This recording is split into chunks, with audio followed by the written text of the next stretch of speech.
इस कार्यक्रम के पुण्यार्जक परिवार हैं श्री अरविंद कुमार जैन, श्रीमती सरिता अरविंद जैन, श्री अमित जैन, श्रीमती अमृता जैन, धुले, महाराष्ट्र। दाहीबेन कस्तूरचंद शाह, कडियादरा। श्वेताबेन प्रकाश भाई हर्षी, जैनम, बोरीवली, मुंबई। श्रीमती त्रिशला जैन, धर्मपत्नी महेंद्र कुमार जैन, पुत्र दीपक जैन, अभिषेक जैन, पुत्र वधू श्रीमती सानिका जैन, पौत्री हवि जैन, सेक्टर 21, गुड़गांव, हरियाणा। श्रीमती मंजू जैन, धर्मपत्नी दीपक जैन, नितिन निधि जैन, यूएसए, नीलू आशीष जैन, इशिता ईशान आरिश, राजविला 22/A, गीतानगर, इंदौर, मध्य प्रदेश। श्रीमती रविकांत जैन, कलकत्ता वाले। जैनेन्द्र कुमार जैन, मुकेश कुमार जैन, राकेश कुमार जैन, मनोज कुमार जैन, रोहिणी, दिल्ली। पुष्पा जैन, अर्चना जैन, आरती जैन, अमन जैन, रोमित जैन, आरव जैन, चामुनिया परिवार, टोंक, राजस्थान। श्रीमती हीरा देव, कमला देवी, शोभा देवी, मीना देवी, इंदिरा देवी छाबड़ा एवं सोमी देवी, कलकत्ता। श्रीमती मनभरी देवी, चंदा देवी, शोभा देवी छाबड़ा, सुलोचना बाकलीवाल, सरोज सेठी एवं मीना पाटोदी, जियागंज, मुर्शिदाबाद, पश्चिम Bengal. Shri Parasnath re rolling mills limited, Durgapur 1, Vardhaman, Paschim Bengal. Amita Jain, wife of Anil Kumar Jain. Sangeeta Jain, wife of Vipin Kumar Jain. दिवंगत श्री मोहनलाल जी पाटनी, कलकत्ता की पावन स्मृति में सौभाग्यमल राजकुमारी, सुनील संगीता, साहिल प्रज्ञा एवं उत्सव, कलकत्ता। टीकम सुशीला, नवनीत अनामिका, विकास श्वेता एवं सिद्धांत, बेंगलोर। बाबूलाल शकुंतला, कलकत्ता। अरविंद रेणु एवं यशवर्धन, बैंगलोर।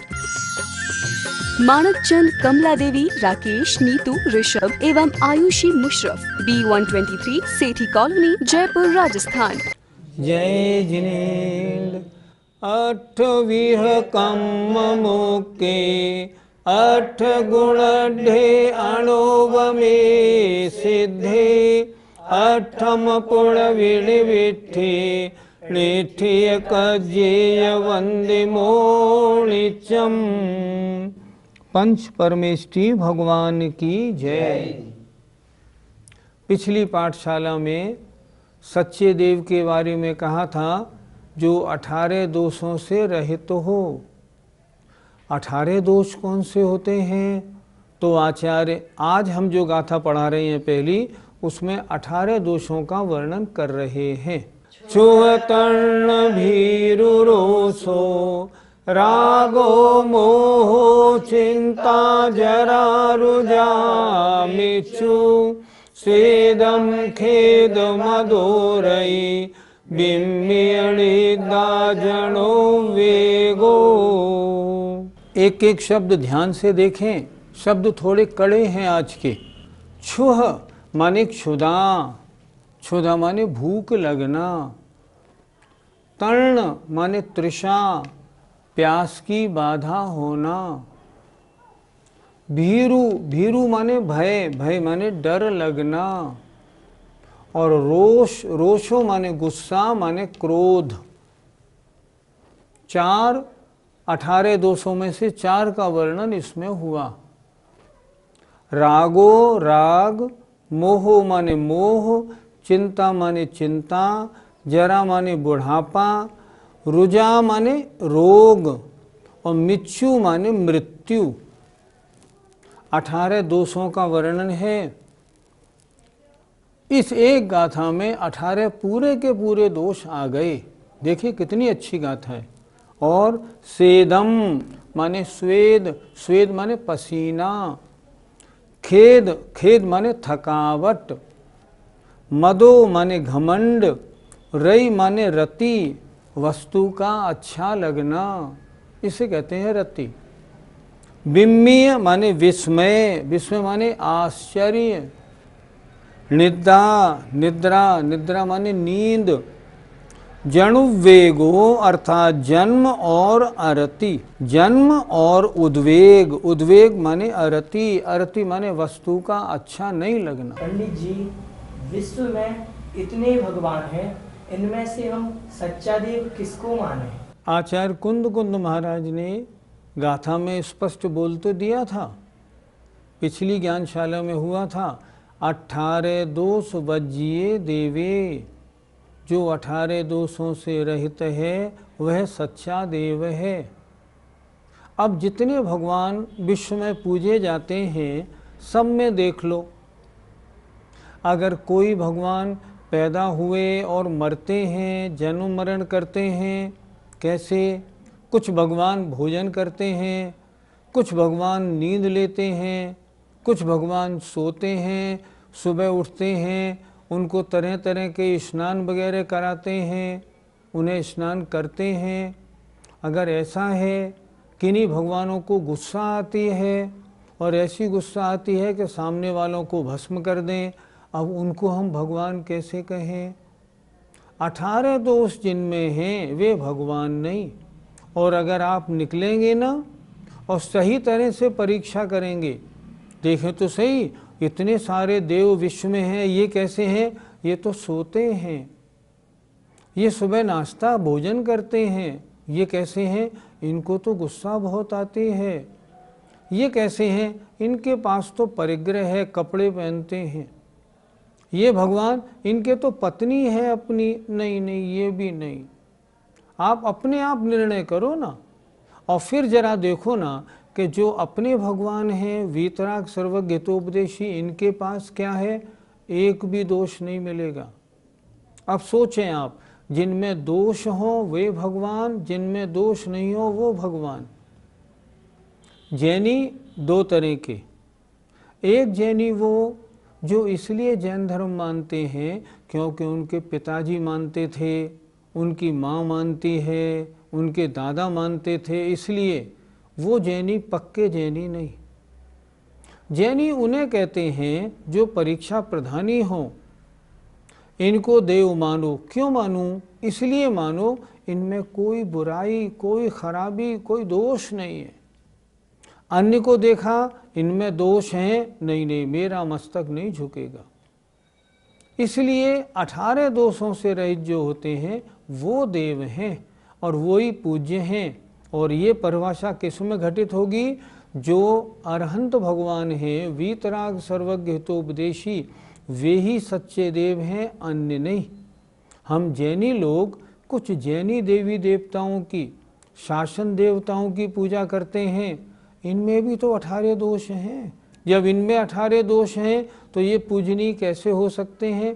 इनको हम देव माने, सच्चे देव पूजनीय नहीं मान सकते। सही निर्णय बना लो, जिनमें 18 में से एक भी दोष है वे सच्चे देव की कोटि में नहीं और वे पूजनीय नहीं होते। पंडित जी, मरण तो अरहंत भगवान का भी होता है, फिर उनमें दोष हुआ कि नहीं? मरण उसे कहते हैं जिसके बाद जन्म हो। शरीर छूट गया, अब नया जन्म धारण नहीं, तो जन्म मरण की परंपरा का नाश हो गया, उसको मरण नहीं कहते। आचार्यों ने यद्यपि केवली भगवान के अंतिम शरीर छोड़ने को भी पंडित मरण कहा है। मरण क्यों कहा है? बस शरीर छूटने का नाम मरण है, पर वास्तव में मरण कौन सा है? जिसके बाद जन्म हो। हम और आपका जो जन्म मरण है ये जन्म मरण है। अब मरेंगे फिर जन्म लेंगे, मरेंगे फिर जन्म लेंगे। केवली भगवान को तो सिद्ध ही बनना है। जितने केवली हैं, जितने अरहंत भगवान हैं, सब सिद्ध बन गए, ऊपर सिद्धालय में विराजमान हैं।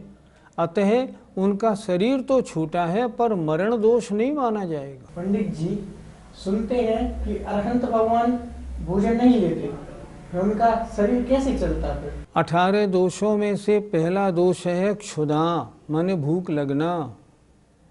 और अरहंत भगवान भोजन तो करते होंगे, और भोजन जब होता है तो भूख लगने पे होता है। तो आपका ये पूछना है तो अरहंत भगवान में दोष हुआ कि नहीं हुआ? पर नहीं, ऐसा नहीं। पहले ये सोचें, ये जो भूख लगती है ये किस कारण से लगती है? ये लगती है असाता वेदनी के उदय से। और असाता वेदनी कब कार्यकारी होती है? जब मोहनी भी साथ में हो। अगर मोहनी नहीं तो असाता वेदनी कार्यकारी नहीं होती। अरहंत भगवान के मोहनी कर्म नष्ट हो चुका, जब नष्ट हो गया तब फिर भूख लगने का क्या काम? उनको भूख नहीं लगती। अब आपका प्रश्न दूसरा खड़ा हो गया, जब आहार नहीं करेंगे तब शरीर कैसे चलता होगा? ठीक, पहली बात ये समझें, आपके इस शरीर को कितने आहार मिलते हैं? 2 आहार मिलते हैं। ये शरीर जो बना है ये क्या है? ये नोकर्म वर्गणा है। हम प्रति समय समय प्रबद्ध माने अनंत अनंत नोकर्म वर्गणाओं को ग्रहण करते हैं, उससे ये शरीर मेंटेन होता है। अब हमारे शरीर में अनंत जीव राशि भरी पड़ी है, निगोदिया और तरस। वो हमारे शरीर को कुछ न कुछ भोजन के रूप में बनाते हैं, कुछ न कुछ खाते हैं। इससे हमारा शरीर डेप्रिशिएट होता है, डाउन होता है। उसको ऊंचा करने के लिए, उसको एप्रिशिएट करने के लिए हम ऊपर से आहार और डालते हैं। जितने केवली भगवान होते हैं उनके शरीर में 12वें गुणस्थान के अंतिम समय में कोई जीव नहीं बचता। जब कोई जीव नहीं बचता और डेप्रिशिएट नहीं होता उनकी बॉडी का, तब फिर उसको एप्रिशिएट करने के लिए फिर कबलाहार करने की ज़रूरत ही कुछ नहीं है। और शरीर मेंटेनेंस के लिए नोकर्म वर्गणाएं प्रति समय ले ही रहे हैं, इसलिए उनके नोकर्माहार है पर कबलाहार नहीं। कबलाहार भूख लगने पे होता है, नोकर्माहार तो स्वयंमेव होता है। औदारिक शरीर नामकर्म का उदय है, शरीर को औदारिक वर्गणाएं मिलेंगी, उनसे शरीर मेंटेन होगा।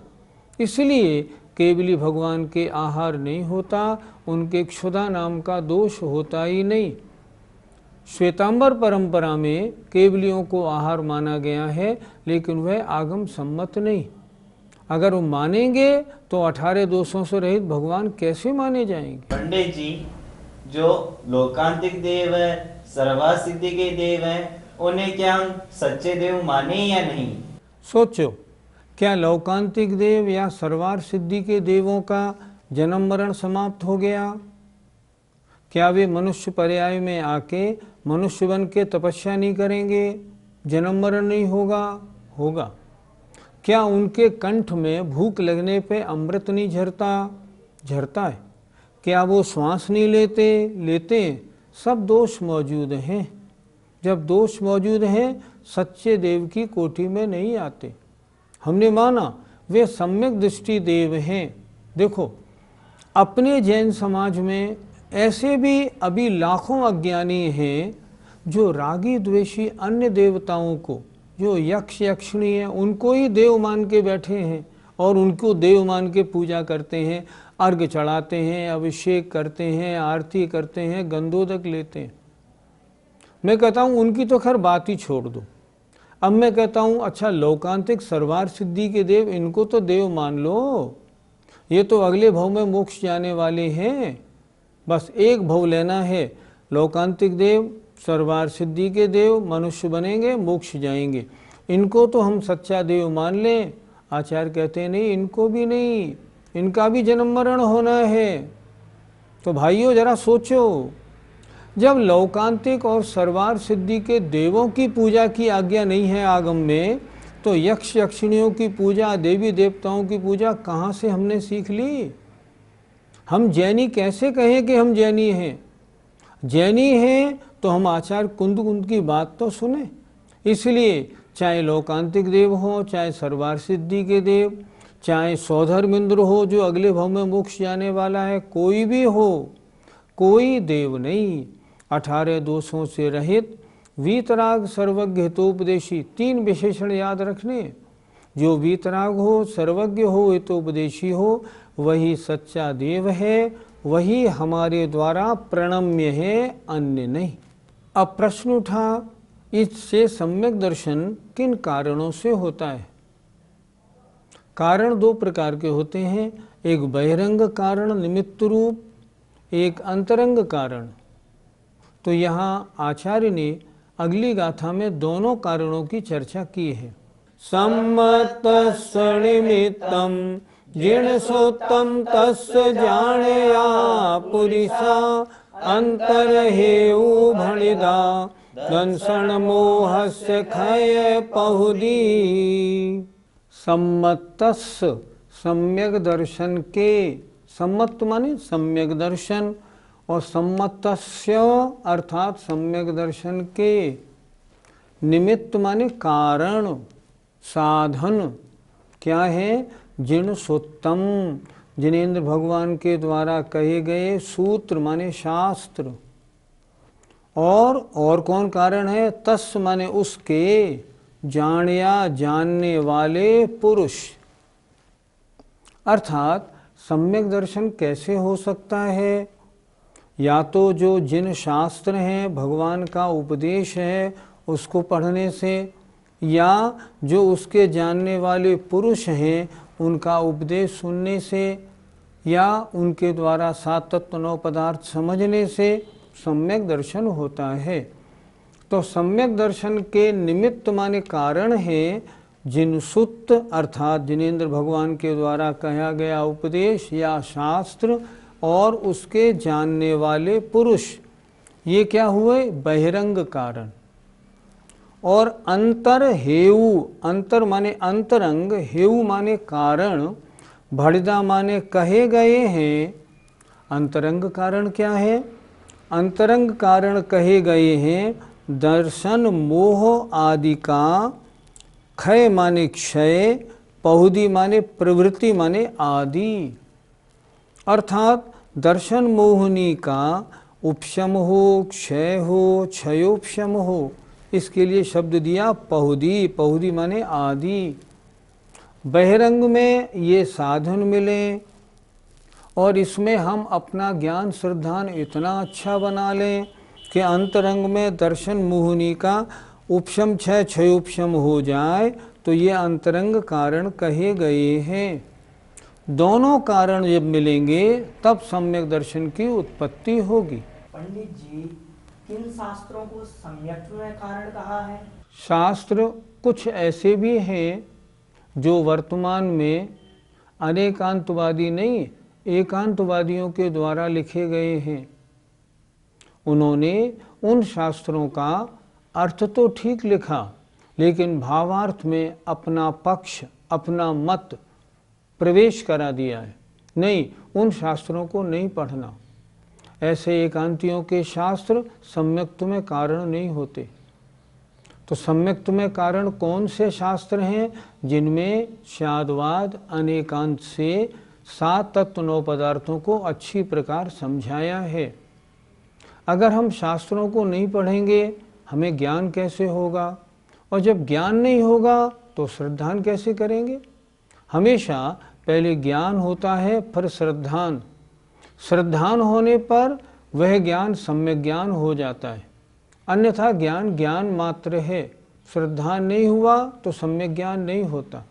इसलिए क्योंकि शास्त्रों के द्वारा सात तत्व नौ पदार्थों का ज्ञान होता है, इसलिए जो सच्चे शास्त्र हैं वे सम्यक्त्व में कारण हैं। पंडित जी, शास्त्रों को जानने वाले पुरुषों से क्या तात्पर्य है? ऐसे वक्ता, ऐसे साधु जो सच्चे धर्म का उपदेश देते हों, वे हैं उनके जानने वाले पुरुष। जब वक्ता या साधु सही उपदेश नहीं देंगे तो फिर आपका श्रद्धान या ज्ञान सही कैसे हो जाएगा? नहीं होगा। इसलिए पहला कारण बताया सच्चे शास्त्र, और दूसरा कारण बताया उन सच्चे शास्त्रों को जानने वाले पुरुष। आजकल ऐसे पुरुष बहुत से हैं जो एकांतवाद का निरूपण करते हैं, जिनको स्वयं वस्तु का सच्चा स्वरूप नहीं मालूम। अगर उनके शिविर में हम जाएं, उनके शास्त्र को हम पढ़ें, तब उनके पढ़ने से हमारा सम्यक दर्शन कैसे हो जाएगा? नहीं हो पाएगा।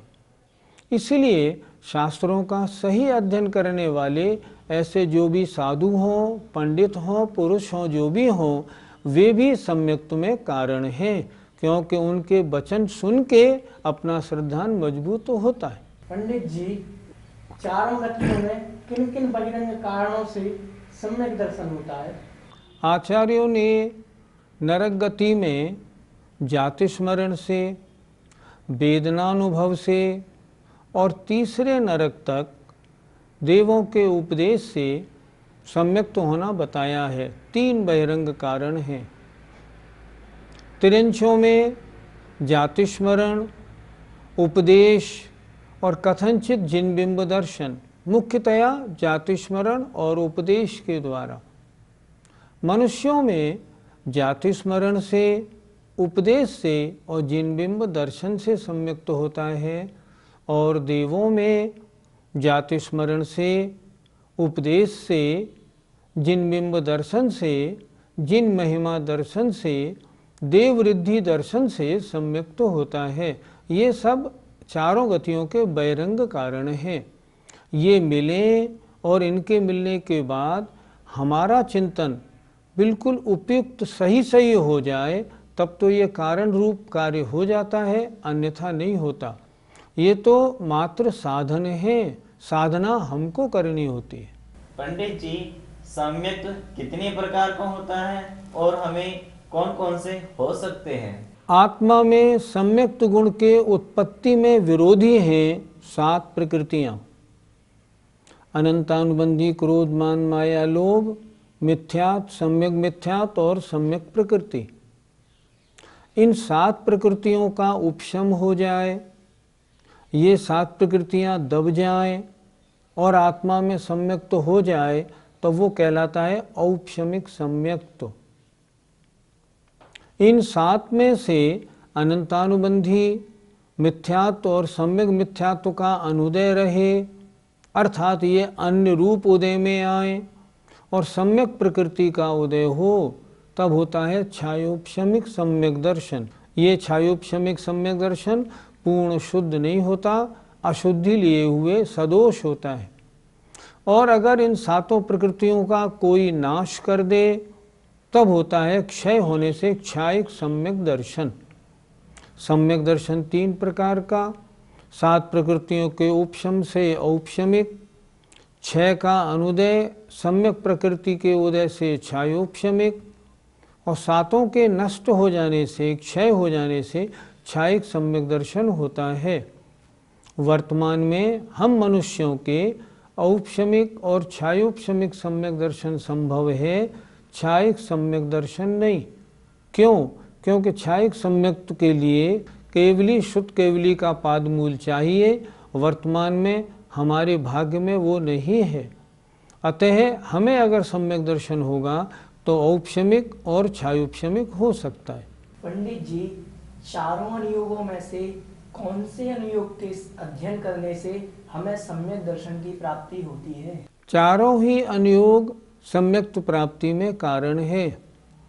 कुछ लोगों की वर्तमान में धारणा ऐसी बनी है कि द्रव्यान योग सम्यक्त प्राप्ति में कारण है और वो निरंतर द्रव्यान योग में लगे रहते हैं। नहीं, उनकी धारणा गलत है। मैं उनसे कहना चाहूँगा, अगर आपने चारों अनुयोगों का विधिवत स्वाध्याय नहीं किया तो आप द्रव्यान योग का स्वाध्याय सही नहीं कर सकते। आप देखिए, जहाँ सम्यक्त के 10 भेद लिखे हैं वहाँ स्पष्ट लिखा है, प्रथमान योग के पढ़ने से जो सम्यक दर्शन होता है वह उपदेश सम्यक्त है। चरणान योग के पढ़ने से जो सम्यक दर्शन होता है वह मार्ग सम्यक्त है। करणान योग के पढ़ने से जो सम्यक दर्शन होता है सूत्र सम्यक्त है। तो फिर केवल द्रव्यान योग को क्यों मानते हैं? नहीं, चारों अनुयोगों के शास्त्र सम्यक्त प्राप्ति में कारण है। यदि उनका स्वाध्याय ढंग से किया जाए, अपने पक्ष को या मनमाने ढंग से न किया जाए तो। इसलिए चारों अनुयोगों का स्वाध्याय विधिवत करना चाहिए। सम्यक्त प्राप्ति में कारण चारों अनुयोग है। निष्कर्ष, इसलिए सच्चे शास्त्रों को पढ़ें और जो निर्ग्रंथ वीतरागी साधु हैं उनके उपदेश को सुने तो हमें सम्यक्त जरूर प्राप्त होगा। हमें उम्मीद है आप सब इसमें लगेंगे। आइए, जय जिनेंद्र। इस कार्यक्रम के पुण्यार्जक परिवार हैं श्री अरविंद कुमार जैन, श्रीमती सरिता अरविंद जैन, श्री अमित जैन, श्रीमती अमृता जैन, धुले, महाराष्ट्र।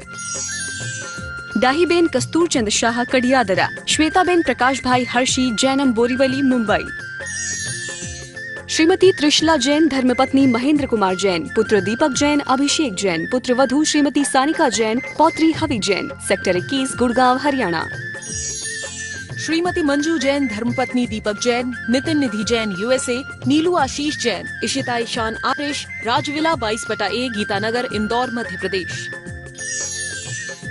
श्रीमती रविकांत जैन कलकत्ता वाले, जैनेन्द्र कुमार जैन, मुकेश कुमार जैन, राकेश कुमार जैन, मनोज कुमार जैन, रोहिणी दिल्ली। पुष्पा जैन, अर्चना जैन, आरती जैन, अमन जैन, रोमित जैन, आरव जैन, चामुनिया परिवार, टोंक राजस्थान। श्रीमती हीरा देव, कमला देवी, शोभा देवी, मीना देवी, इंदिरा देवी छाबड़ा एवं सोमी देवी कलकत्ता। श्रीमती मनभरी देवी, चंदा देवी, शोभा देवी छाबड़ा, सुलोचना बाकलीवाल, सरोज सेठी एवं मीना पाटोदी, जियागंज मुर्शिदाबाद पश्चिम Bengal. Shri Parasnath re rolling mills limited, Durgapur 1, Vardhaman Paschim Bengal. Amita Jain, wife of Anil Kumar Jain, Sangeeta Jain, wife of Vipin Kumar Jain. दिवंगत श्री मोहनलाल जी पाटनी कलकत्ता की पावन स्मृति में सौभाग्यमल राजकुमारी, सुनील संगीता, साहिल प्रज्ञा एवं उत्सव कलकत्ता, टीकम सुशीला, नवनीत अनामिका, विकास श्वेता एवं सिद्धांत बेंगलोर, बाबूलाल शकुंतला कलकत्ता, अरविंद रेणु एवं यशवर्धन बैंगलोर।